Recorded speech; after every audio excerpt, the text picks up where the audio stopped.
Hi friends, welcome to Veni's kitchen. நாம் இன்றைக்கி என்ன பார்க்க போகிறோன்னா, பாலக்கீரை பருப்பு கடையல் எப்படி பண்ணலான்னு இந்த வீடியோவில் பார்க்கலாம். மோஸ்ட்லி நீங்கள் கீரை சமைக்கும்போது குக்கரில் சமைக்கிறத அவாய்ட் பண்ணுறதே ரொம்ப நல்லதுங்க. அதுவே உடம்புக்கு ரொம்ப நல்லது. நம்ம இந்த வீடியோவில் பாலக்கீரை பருப்பு கடையல் எப்படி பண்ணலான்னு இந்த வீடியோவில் பார்க்கலாம். பாலக்கீரை பருப்பு கடையல் பண்ணுறதுக்கு தேவையான ஒரு பாத்திரத்தை அடுப்பில் வச்சுக்கலாம்.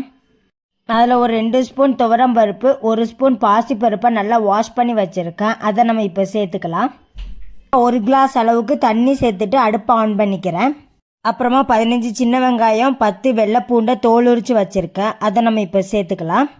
அப்புறமா ஒரு மீடியம் சைஸ் தக்காளியை வாஷ் பண்ணி சின்ன சின்னதாக கட் பண்ணி வச்சுருக்கேன். அதையும் நம்ம இப்போ சேர்த்துக்கலாம். அப்புறமா ஒரு பச்சை மிளகாய் 2 கீரை சேர்த்துக்கிறேன். அப்புறமா 1 ஸ்பூன் ஜீரகம் சேர்த்துக்கிறேன். அப்புறமா ஒரு 2 சின்ன துண்டு காயம் சேர்த்துக்கிறேன். அப்புறமா கொஞ்சம் உப்பு சேர்த்துக்கிறேன். அப்புறமா ஒரு அரை ஸ்பூன் அளவுக்கு மஞ்சள் தூள் சேர்த்து நல்லா மிக்ஸ் பண்ணிக்கலாம்.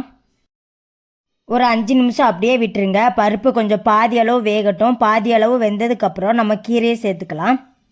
5 நிமிஷம் ஆகிட்டு பருப்பு பாதி அளவு வெந்துட்டு இந்த சமயத்தில் நம்ம வாஷ் பண்ணி வச்சுருக்கிற அந்த பாலக்கீரையை இப்போ நம்ம உள்ளே சேர்த்துடலாம்.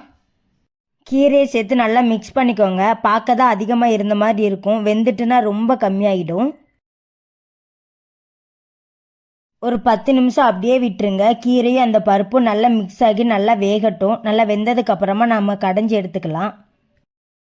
10 நிமிஷம் ஆகிட்டு பாருங்கள், பருப்பும் கீரையும் நல்லா வெந்துட்டு இப்போ நம்ம அடுப்பை ஆஃப் பண்ணிவிட்டு பருப்பு கடையிறத வச்சு நல்லா கடைஞ்சி எடுத்துக்கலாம்.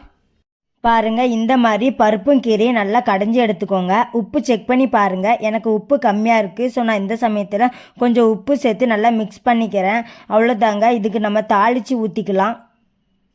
தாளிக்கிறதுக்கு தேவையான ஒரு பாத்திரத்தை அடுப்பில் வச்சுட்டு பாத்திரம் சூடானதும் ஒரு 3 ஸ்பூன் அளவுக்கு தேங்காய் எண்ணெய் சேர்த்துக்கிறேன். தேங்காய் எண்ணெய் உறைஞ்சிட்டு அதனால் அப்படி இருக்குது. நீங்கள் எந்த எண்ணெய் வேணாலும் சேர்த்துக்கலாம். அப்புறமா எண்ணெய் சூடானதுக்கப்புறம் 1 ஸ்பூன் அளவுக்கு கடுகு கடலைப்பருப்பு சேர்த்துக்கிறேன். கடுகு பொரிஞ்சதுக்கப்புறமா 2 வத்தல் சேர்த்துக்கிறேன். அப்புறமா ஒரு பெரிய வெங்காயத்தை தோல் உரித்து சின்ன சின்னதாக கட் பண்ணி வச்சுருக்கேன். அதையும் சேர்த்துக்கலாம். அப்புறமா கொஞ்சம் கருவேப்பிலையும் சேர்த்து நல்லா மிக்ஸ் பண்ணிக்கலாம்.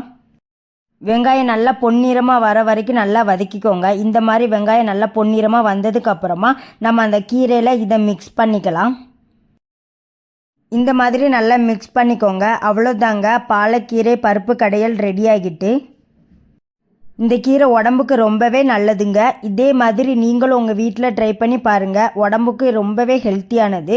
உங்களுக்கு இந்த வீடியோ பிடிச்சிருந்தா லைக் பண்ணுங்கள், கமெண்ட் பண்ணுங்கள். வேனிஸ் கிச்சன் சேனலை சப்ஸ்கிரைப் பண்ணிக்கோங்க. பாய் ஃப்ரெண்ட்ஸ், நெக்ஸ்ட் வீடியோவில் பார்க்கலாம்.